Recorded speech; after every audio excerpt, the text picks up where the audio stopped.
c'est bien réglé. Bonjour à tous, j'espère que vous allez tous très bien. Je suis très content de vous retrouver aujourd'hui pour une vidéo que j'avais énormément envie de faire parce que déjà vous avez été beaucoup à me poser la question à propos de cette caméra juste ici qui est en train de filmer. Pour ceux qui ont vu les lives, effectivement, c'est la caméra que j'utilise pour ma webcam entre guillemets, ma cam pour les lives. C'est un Nikon Z6. Donc aujourd'hui la vidéo est en partenariat avec Nikon pour me faire tester justement ce boîtier, le Z6. Et là pour le coup, ça fait 2-3 jours qu'on a filmé. Déjà tout filmé, tout ce qu'on voulait en extérieur et vraiment je trouve que la petite intro que vous avez vue, j'espère que vraiment elle vous a plu parce qu'on s'est vraiment donné du mal à filmer la nuit, etc. pour montrer vraiment les capacités du Z6 parce que c'est vraiment assez impressionnant la sensibilité des ISO et ce traitement de la dynamique d'image, etc. Et vraiment j'étais assez impressionné avec ce qu'on a réussi à faire, que ce soit en vidéo ou en photo. Donc on va parler un petit peu de ce Nikon Z6 justement. Les specs principales de l'appareil photo sont déjà assez impressionnantes, 24,5 millions de pixels. Les ISO vont de 100 à 51 200, donc déjà là, la plage d'ISO est vraiment assez large, c'est très cool pour ça. Une vidéo 4K intégrée, il y a moyen de faire du slow-mo 1080 jusqu'à 120 images par seconde, donc vraiment c'est un boîtier qui est très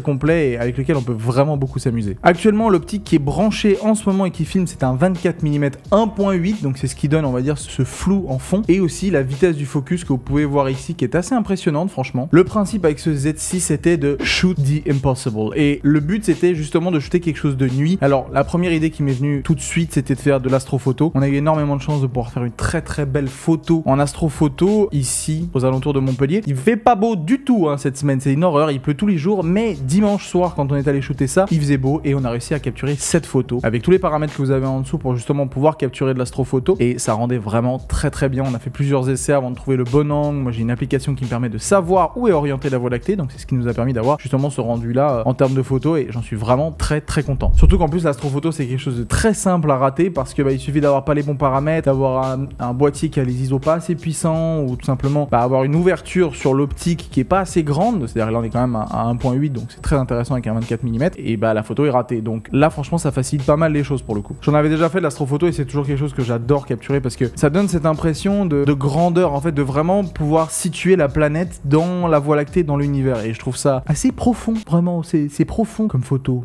On a également fait quelque chose que vous connaissez peut-être, c'est ce qu'on appelle le light painting. Et comme l'astrophoto, le light painting c'est une autre technique qui repose également ce qu'on appelle sur la pause longue d'une photo, c'est-à-dire qu'en gros vous prenez une photo pendant plusieurs secondes, 5, 10, 15, 20, même plus des fois si vous voulez, et en fait le fait de faire une pause longue, en fait ça va ouvrir le capteur pendant les secondes que vous avez demandé, donc 5, 10, 15, et pouvoir capturer tout ce qui se passe pendant ces 10 ou 15 secondes. Et du coup typiquement pour le light painting, quand vous faites une photo de nuit, ça va ouvrir le capteur, vous pouvez dessiner que ce soit avec un flash d'iPhone ou avec des lights, ou là typiquement avec les phares arrière de ma voiture, pouvoir justement zigzaguer sur un pont où on était et pouvoir justement dessiner ces lignes et voir en gros le trajet qu'a fait la voiture pour dessiner ces images là. Et pour le coup je trouve ça vraiment stylé parce que ça apporte vraiment un truc qu'on voit jamais et c'est pas si compliqué que ça à filmer, mais il faut avoir on va dire l'idée et un peu justement le temps, l'endroit et tout ça et le matériel qu'il faut justement, et pour ça la Nikon a vraiment été hyper efficace. Je crois qu'on a fait 3 essais pour faire cette photo et du coup ça rend vraiment trop bien. Ce qui m'a aussi impressionné sur le Z6 c'est la stabilisation du coup que vous avez intégré à l'appareil, c'est-à-dire qu'on a fait des plans où justement il me filmait comme ça en zoomant avec l'appareil photo avec des prismes autour de l'optique pour donner cette impression en fait de reflet, et le boîtier était vraiment hyper stable, c'est-à-dire que vraiment sans rajouter de stabilisation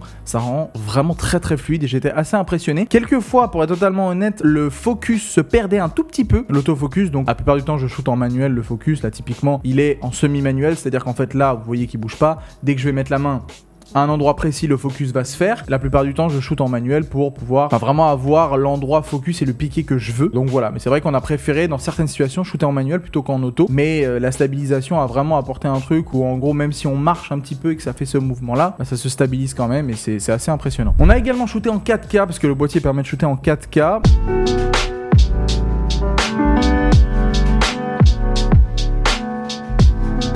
J'ai jamais fait de vidéo entièrement en 4K. Dites-moi dans les commentaires si une fois ça vous intéresserait que je fasse une vidéo un petit peu comme l'intro que vous avez vu, entièrement en 4K pour se rendre compte un petit peu de la qualité que ça peut faire. Franchement, je pense que ça peut être sympa. On m'a souvent demandé, mais dites-moi si ça vous intéresse, j'en ferai une. Et avant de conclure, une dernière photo que moi j'ai trouvé vraiment hyper intéressante et impressionnante en même temps à shooter justement avec le Nikon. J'étais avec 2 amis, Tromamnesia et Chauve, c'est comme ça qu'il s'appelle parce qu'il est rasé de la tête. Si jamais vous retrouverez leur Insta dans la description de la vidéo, ils m'ont beaucoup aidé pour réaliser cette vidéo. Et on a shooté du coup avec ma voiture à une station essence. Donc déjà c'est assez drôle parce que c'est une voiture 100% électrique. Et en fait vous voyez les reflets dans l'eau par rapport au phare, le fait qu'on voit la pluie qui se dessine. Donc là c'était pas une pause longue, hein. Vous pouvez voir avec les paramètres. Je trouvais que le shot était vraiment magnifique et ça rendait vraiment très très bien. De nuit ça aide vraiment à créer des contenus un petit peu originaux avec des lights, avec des reflets. Et grâce justement à la place d'ISO et le traitement d'image qui est du coup intégré à l'appareil, bah ça rend les photos de nuit hyper simples à réaliser et je trouve que ça rend plutôt pas mal. Donc voilà, je pense qu'on a fait pas mal le tour par rapport à ce Nikon Z6. Vous le verrez maintenant à chaque fois parce que ce sera la caméra que j'utiliserai pour filmer mes facecam. Vous avez déjà vu ça avec mon ancienne vidéo où je parlais des sneakers et globalement pour tous les lives que je réalise sur Twitch. Voilà, si jamais vous avez d'autres questions, n'hésitez pas à me les mettre dans la description. Vous retrouverez tous les liens par rapport à l'appareil photo et au Nikon dans la description. Et voilà, n'hésitez pas à vous abonner, à liker la vidéo. C'est gratuit et sans engagement comme je dis à chaque fois. Merci à tous d'avoir regardé cette vidéo. C'était Anil. Allez, ciao tout le monde.